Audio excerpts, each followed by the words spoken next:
Part 4. You will hear a presentation by a food science student about the production of maple syrup. First, you have some time to look at questions 31 to 40.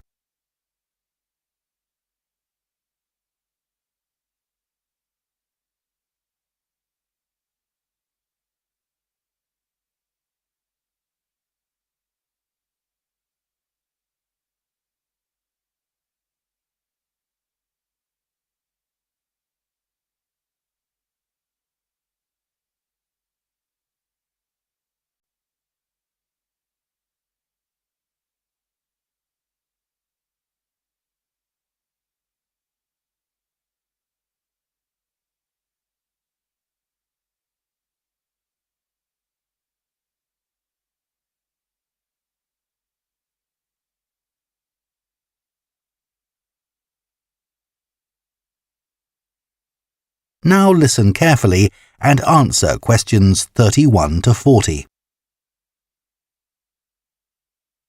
Hello, everyone. Today, we're going to look at another natural food product, and that's maple syrup. What is this exactly?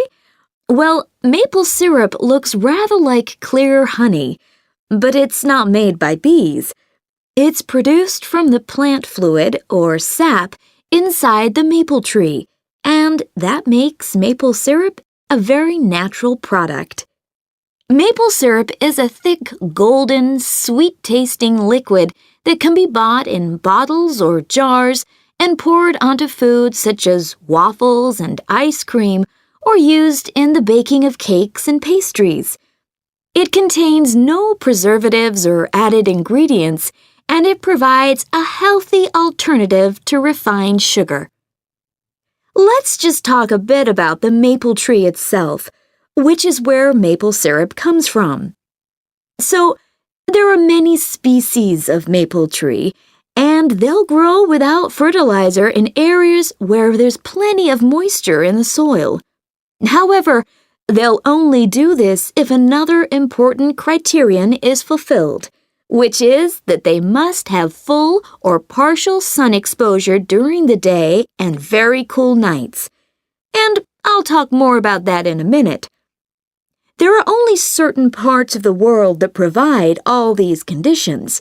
One is Canada, and by that I mean all parts of Canada. And the other is the northeastern states of North America. In these areas, the climate suits the trees perfectly. In fact, Canada produces over 2/3 of the world's maple syrup, which is why the 5-pointed maple leaf is a Canadian symbol and has featured on the flag since 1964. So, how did maple syrup production begin? Well, long before Europeans settled in these parts of the world, the indigenous communities had started producing maple sugar. They bored holes in the trunks of maple trees and used containers made of tree bark to collect the liquid sap as it poured out. As they were unable to keep the liquid for any length of time, they didn't have storage facilities in those days. They boiled the liquid by placing pieces of rock that had become scorching hot from the sun into the sap. They did this until it turned into sugar, and they were then able to use this to sweeten their food and drinks. Since that time, improvements have been made to the process, but it has changed very little overall.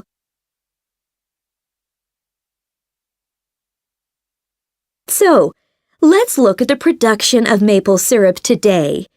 Clearly, the maple forests are a valuable resource in many Canadian and North American communities. The trees have to be well looked after, and they cannot be used to make syrup until the trunks reach a diameter of around 25 centimeters. This can take anything up to 40 years.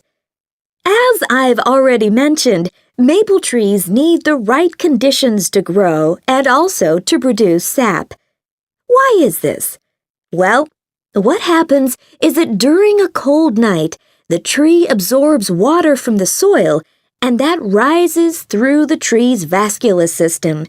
But then, in the warmer daytime, the change in temperature causes the water to be pushed back down to the bottom of the tree.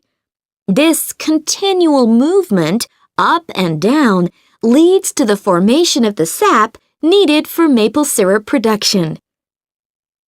When the tree is ready, it can be tapped, and this involves drilling a small hole into the trunk and inserting a tube into it that ends in a bucket. The trees can often take several taps, though the workers take care not to cause any damage to the healthy growth of the tree itself. The sap that comes out of the trees consists of 98% water and 2% sugar and other nutrients. It has to be boiled so that much of that water evaporates, and this process has to take place immediately using what are called evaporators. These are basically extremely large pans. The sap is poured into these. A fire is built, and the pans are then heated until the sap boils.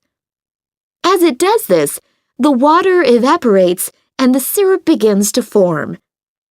The evaporation process creates large quantities of steam, and the sap becomes thicker and denser, and at just the right moment, when the sap is thick enough to be called maple syrup, the worker removes it from the heat.